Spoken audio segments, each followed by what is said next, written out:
morning? Yes, it is morning. Happy Sunday, everyone. I hope you're well. I am, well, I'm here with wet hair and I'm just jumping on to spend a quick half an hour with you. I'm just going to wait a few minutes to see if anyone's around. I mean, it is Sunday, the day of rest, and I don't know if anyone's going to be around, so I'm just going to wait a few minutes. But if you are here, say hi, tell me how you are, what you've been up to, what you've done so far, and if you can hear me and see me. I'm waiting to hear. Say hi, let me know. I can see some people are on. I just don't know who you are. Say hello, say hello.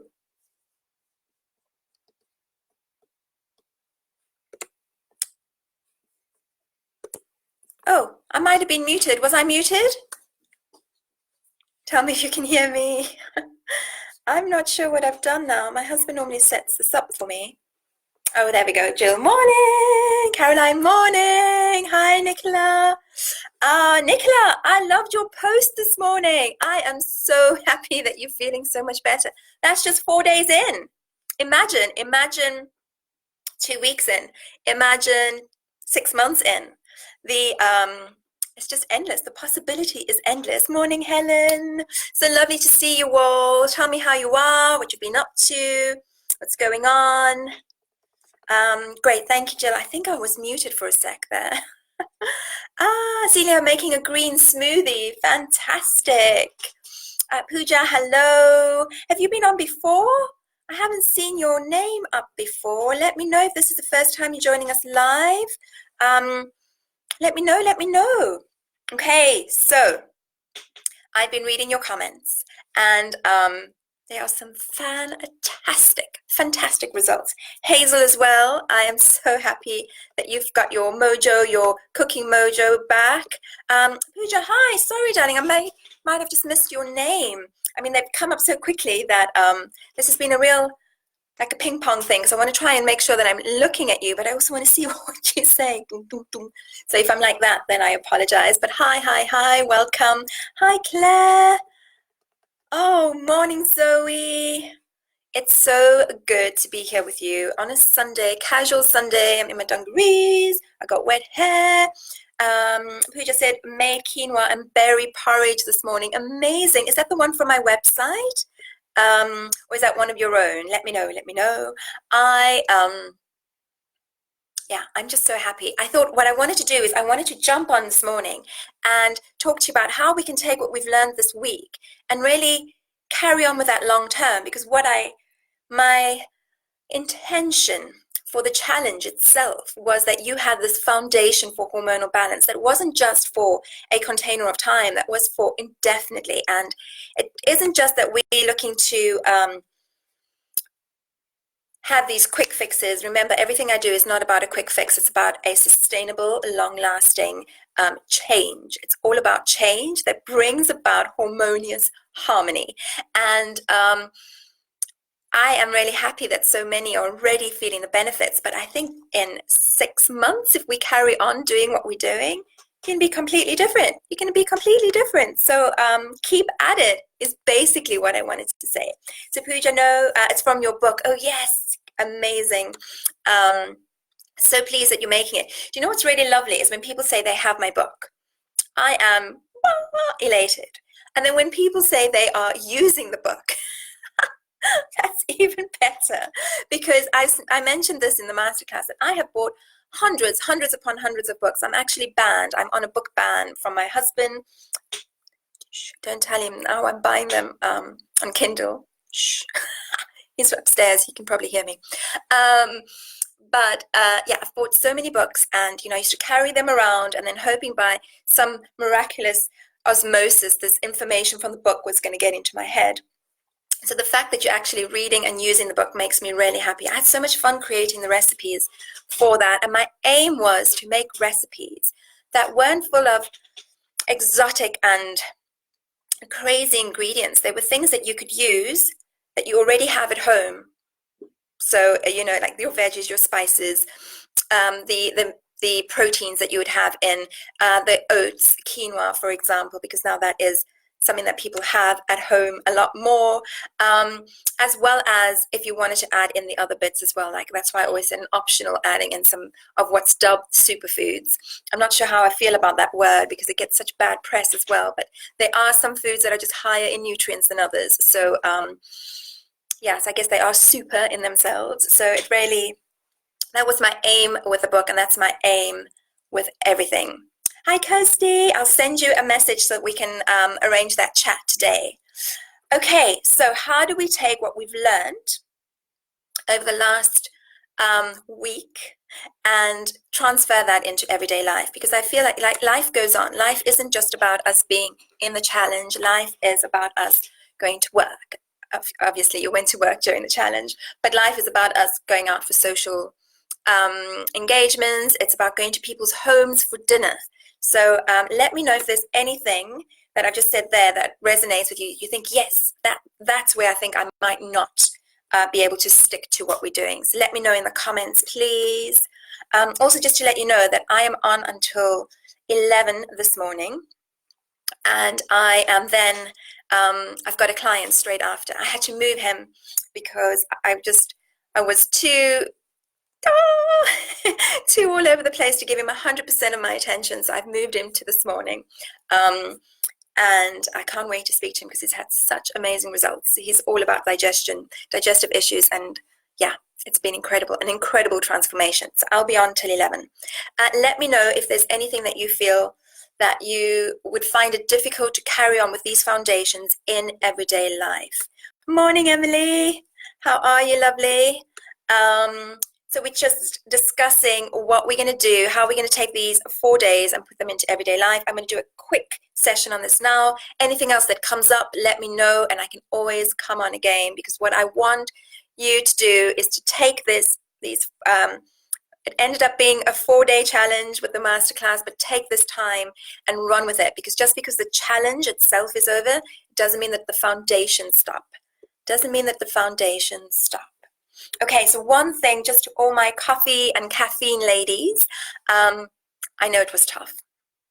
I know it was tough to go cold turkey. I mean, I'm horrible. I am horrible for asking you to do that. But what I wanted to show you was maybe not the benefits of stopping coffee, because, I mean, headaches is not a benefit, but how even that one cup of coffee can affect us, how we can rely on that one cup of coffee, and possibly how you're using that caffeine, whether that's coffee, Builder's tea, any Earl Grey tea, anything like that, how you're using that as energy, how you're using that as your energy source. Because when we take that away, suddenly we are, whoa, I don't know what I'm doing, I don't have energy, and then possibly I'm up at night now suddenly, because what's happening, I should be sleeping better, but your whole circadian rhythm is out of sync. We're still working to get that circadian rhythm back. So possibly your body is just having to realize that, wait a second, I don't have the energy in the day. I don't. And then at night, when we're ready to go to bed, we get that, what I refer to as a wired and tired feeling, like, ping, I'm awake. And then that gives me an indication that your adrenal, so your stress response, has been overused over the years. Does that make sense? I hope that makes sense. Caroline says, I'm struggling with hot drinks. I don't drink tea. Okay, so so is that you cutting out coffee, and are you struggling with what kind of a hot drink you can have? Pooja said, do you have more recipes on your website other than the book? Yes, I do. Emily says she's good.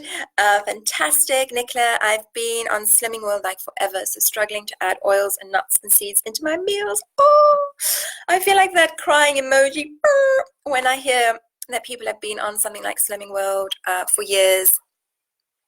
I mean, seriously, let's just, no offense and to them, or, you know, it works for many, I'm sure, otherwise they wouldn't be in business. But if you have to stay on that really restrictive plan for long term, and that any time that you deviate from it, suddenly everything comes back on, then we really have to question, like, does that really work?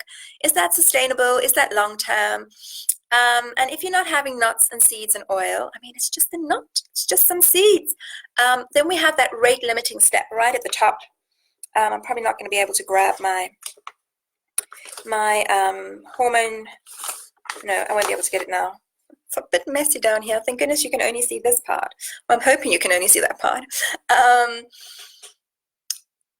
Oils, nuts, seeds, fat. Fat is important. It's right at the top of the sex hormone and stress hormone cascade. When we have fat, and this is cholesterol as well, LDL cholesterol. When we have fat, that then gets broken down or used to create something called pregnenolone. Pregnenolone is your master hormone, so it's the first one. That then gets broken down into progesterone, cortisol, testosterone, DHEA, and then your estrogens as well. So, I mean, that's just really simply put. But that, if you're not having fats, that's your rate limiting step right there. That means we don't have the Bitcoin, the raw material to successfully and optimally make our hormones. Let me know if that makes sense, please. So I get that, Nicola. We become fearful of adding in, even though it's a good fat, we get fearful of that. So everything in moderation, even moderation itself. So we don't want you sitting there eating bags of nuts. I don't know if you can see both my hands, big bags of nuts like that at a time, but we want you to be bringing in fat on a daily basis. And it's not a food group. We don't want to think of fat as a food group. It's an integral part of the food that we eat. So let me know if that resonates. I went on, I must say, when the Dukan came out, so many of my clients or people were coming into the clinic saying, I'm doing the Dukan, what do I do now? I've lost the weight, I'm petrified of vegetables, I don't know what to eat. And I was like, why are you scared of a vegetable? So I did the Dukan. I did that 2-week initial period. I remember I felt like, oh my God, I'm not eating anything live. I'm just eating like tons and tons of just protein. And by the time I got finished on those 2 weeks, I was scared to bring vegetables back in. I had this fear around veggies. Suddenly I was like, oh no, I can't have that. And that's when I was like, right, everyone that comes through the door that's been on this plan, I'm getting them off the plan, because that is not good for your mental health, never mind your body, what your body's going through. So Pooja said, I gave up coffee every day, but I have a treat twice a week and really feel better without it. That's amazing. Okay, so 2 things on there, please. Let's not use food and drink as a treat. The word makes us feel like we almost deserve it. We give too much power to the food or the drink. So if you have it twice a week because you enjoy it, I think that's a good way to go. I think that for all my coffee ladies and all my caffeine ladies, what I'd love for you to do is I'd love for you to now wean yourself off completely. So, and instead of now going cold turkey, if you've still got those headaches, unless you've done it and you're feeling okay, then how you wean yourself off is you have a little bit less each day, a little bit less over 3 days. So for example, if you have 4 cups of coffee today, tomorrow you will have 4 3/4 cups of coffee for about 3 days. And then you'll have 4 half cups of coffee. And then you'll start dropping 1 cup. And do you see what I mean? So we're just lowering it every day, a little bit by little, so that the body doesn't go into shock and you don't have these withdrawal symptoms. And then I want you to see what your energy does. Because the benefit of not drinking it, if you've been relying on it for a long time, is an increase in energy, an increase in natural energy, because there's a big difference between being energized and being hyper from your coffee. Like, this is me without coffee. Can you imagine if I drank coffee still? So I want you to give that a go and then let me know. And then once you've done that, and then see what your digestion does. Do you still poo? Do you still poo if you don't have the caffeine? Let me know that as well. So once we've gone through all of that, then exactly as Pooja says, if you want to have a coffee a couple of times a week, perfect.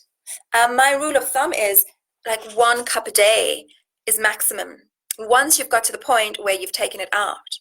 If you take it out and then you have a cup and you feel all jittery and you feel heart palpitations and you feel all those things, it is not agreeing with you. No, I want to come really close and say that. It doesn't agree with you. Let it go. Let it go. Is it let it go or let it snow? Whatever that little theme is, then sing that to yourself. Let it go. Okay, so Navneet is, how do I say it? Sorry, my love. I'm so bad. As soon as I see a name that I can't naturally just easily for myself pronounce, then I get all tongue-tied. Is it Navneet? Let me know if I've said that right. I'm so sorry, love. I have high cholesterol. How can I add in fats without this being implicated? I love that question. I might have to save that for another time, but the liver makes the majority of our cholesterol, first of all. And what we want to be ensuring is that we're giving the liver enough of the foods that it needs to be able to bind up that cholesterol and move it out of the body. So it's a very old paradigm that high fat equals high cholesterol. And I was actually discussing this with Jill on our call yesterday before she signed up. And, you know, there's a doctor called Asim Malhotra. I don't know, Jill, can you type his name there for us, please? He is a cardiologist and does a lot around cholesterol. So I'd really encourage you to have a look at his work. So increasing foods like bitter herbs, so radicchio, rocket, watercress, chicory, those type of foods really help with bile production. So biles from the gallbladder, and that helps to bind the cholesterol to remove it from the body. So I hope that helps a little bit. Good. Zoe says, would be great to feel better by 2020. Yes, please. I feel like this is the last bit of this year. 2019, whatever it's held for you, whether it's been the best year or not so great or the worst year. 2020, I mean, that's great numbers together. That is the year that we are feeling on top of the world, on top of our game. Okay, let's see. Amy says, my headaches are gone from going caffeine free. Hooray! Whoop, whoop. Fantastic. Good. So you're over that hump. Oops. And now let's see what your energy does. I'm so pleased to hear that. Caroline says, what can we replace with coffee? I mean, as a hot drink, I don't like fruit teas. Okay, so what about going with, so there's chicory, which is, so it's like a granule that it comes in. I quite like that with a bit of cinnamon and some coconut milk. So you can make that into a hot drink. There's turmeric. You can get turmeric latte packs now that you can make as well. There's or a matcha latte. So matcha, even though the caffeine with matcha, we're looking at more about its antioxidant level that's in matcha. So do any of those sound like something you could have? And what about a lovely warm water? I don't know if you caught my interview with the lovely Lauren yesterday, but warm water with lemon and turmeric and ginger make a great drink in the morning. Emily, what do you think about green tea? If it's proper green tea, it's very high in antioxidants. It's super high and it can be beneficial as well. So again, it can make us feel a bit, it can give you a bit of a buzz. It does have a caffeine in it, but I feel like it's a different effect on the body. But saying that, my friend and I treated ourselves to a Christmas high tea, and then we went for a massage. It was amazing. I highly recommend that if you haven't treated yourself to something like that, at some point you need to, at some point. It was incredible. But we drank about 5 cups of green tea before we went, because we just got this like refillable cup part of green tea, and she's a green tea, like, she doesn't drink it at all anymore because it really affected her stress and adrenal health. She specializes in adrenal health as well. And I could not concentrate in this, like I could not switch off in the massage. It was horrible. I kept asking them to switch off the music. You know, I was just all over the place. So just be careful with green tea. So Celia said, not had coffee or sugar all week and being constipated all week. Okay, so I know that you are majority plant-based, Celia, so I assume your veggies are still really great levels of veg. What about trying a tablespoon of linseeds in a glass of water, stir that and drink morning and evening to try and get the bowel moving again? Okay, thank you for adding the name there for me, Jill. Helen, I did a post about this yesterday, and people made some great suggestions. Have a look. Oh, that was about what to drink. Yes, I remember that one. Which foods will help to build bone mass? I am low on estrogen and have osteoporosis. So when we're looking at like bones and health, bone health, we need to be looking at everything. There isn't one particular food that helps with bone mass. But what we need to make sure is that our calcium, our magnesium, those are all, and our vitamin D are optimum levels. And if you're low in estrogen, we need to see, so what stage of life are you at, Caroline? Let me know. If you're low in estrogen, then we need to see how we can increase that. So, by reducing stress is one thing, cutting out the excess processed foods is another thing, and weight-bearing exercise is really important for that osteoblast activity where we're actually regenerating and helping with the bone mass.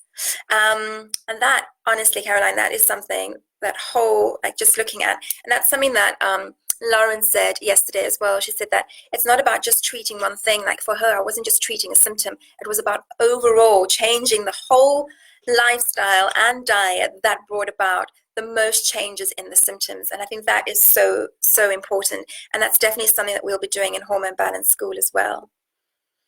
Sula, headaches and just exhausted. Amazing how being a coffee drink for 2 months has left me with this.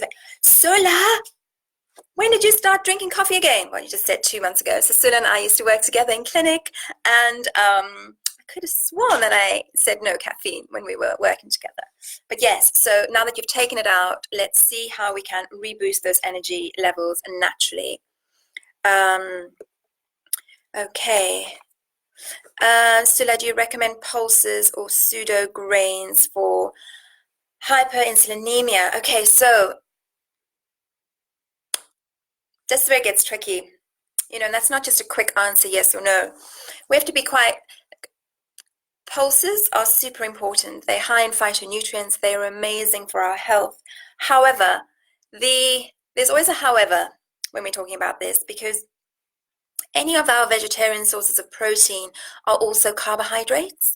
So what we need to then ensure is that we are not having just a carbohydrate heavy meal. Excuse me, I almost burped. Pardon me. Is that we're also getting in loads of the grains, loads of the grains, that we're getting loads of the loads of the greens in as well. So making sure you're combining with that. But if you have hyperinsulinemia, so hyperinsulinemia is where you have these peaks and troughs of insulin because of blood sugar dysregulation. So and then the body is not listening to those signals as well, so we're not able to just calm that down. And with hyperinsulinemia, so these peaks and troughs of insulin, then that's where we can have more stimulation of hormones from the testosterone, or imbalances of testosterone and estrogen, and more aromatase activity, so more estrogen being created from testosterone, whether that's doesn't always happen for everyone, but that is actually a major thing to be focused on. So do I recommend grains? It all depends on the person as well, and what type of grains. So when I'm talking about grains, for me, I mean, quinoa isn't actually a grain, but I throw it in there because it just looks like grain. So grains would be quinoa and brown rice or wild rice. And then we need to really move away from like, oh, we need rice with every meal. You could then, instead of having rice, you could have lentils, for example. So yes. So Sula, yes, you did. My job has worked me hard. Oh my God, we need to talk. Where's your mum? Is your mum on the call? I need to have a word with her. Caroline, thank you. I'm going to sign up to the Hormone Balance School today. Amazing. I'm so happy. I've only got a few minutes left. I haven't even got to my questions and answers. So I just wanted to say on a couple of points, if you are being invited out to a friend's house and you think, oh, I don't know how to tell them about the extra bits that I'd love. If they ask you, is there anything in particular that you want? Is there anything, because this is what people do this now, people ask, then just say, I'm easy, just loads of veg. Just anything that has vegetables is an answer that you could say. You don't have to feel like, oh, I'm being picky or anything like that. Just say any protein and veg will do me fine. And don't worry about dessert. I am so happy with fruit. Winning! Or even better, I'll bring dessert. And then you hop onto my website and you make something from there. How does that sound? How does that sound as a tip? Oh no, when did you lose me? When did you lose me?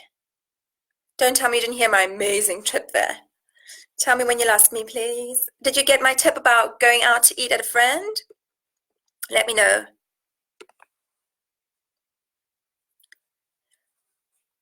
Let me know.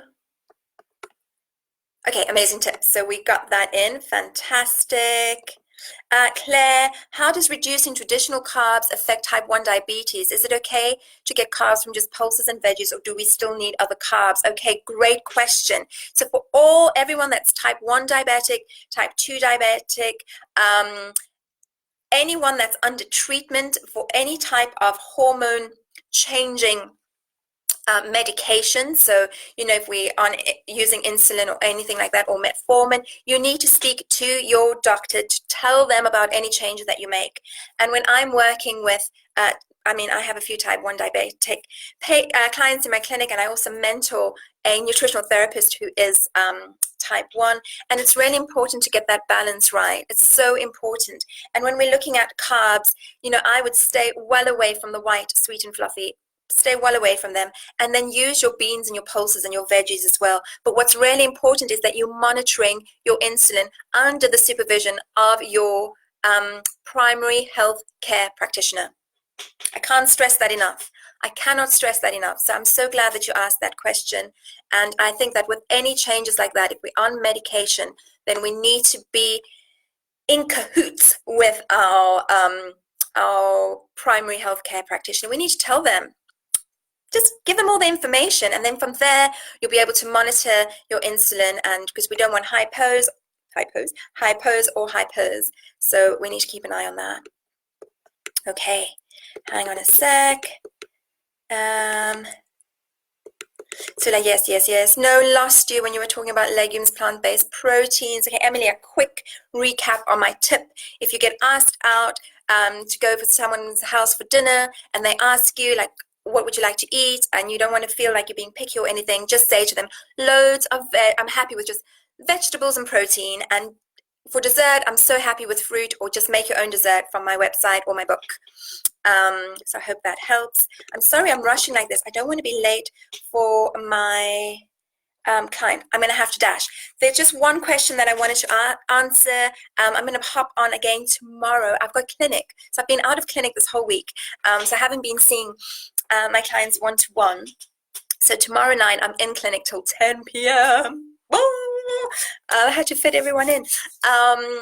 But I'll try and pop on again tomorrow. I've got quite a few other little tips that I wanted to do, and I'm getting loads of questions, and I'm getting loads of similar questions, so I really want to address them. But the one question that I'm getting a lot of is, am I going to run the Hormone Balance School again? And okay, I don't know why I get emotional.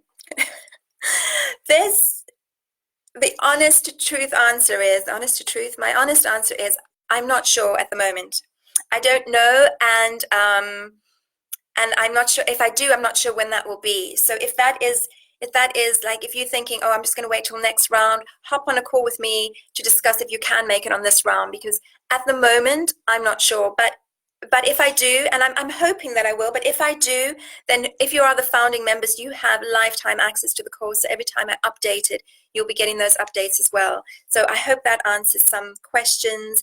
And yeah, let me know if you have any questions. And I've had so much fun. I'm sure you can see from my excitable puppiness that I'm absolutely loving this. I'd love for it to carry on in Hormone Balance School with anyone that would love to join. And any other questions, let me know. I will let you know when my next live is. Okay, I'm gone.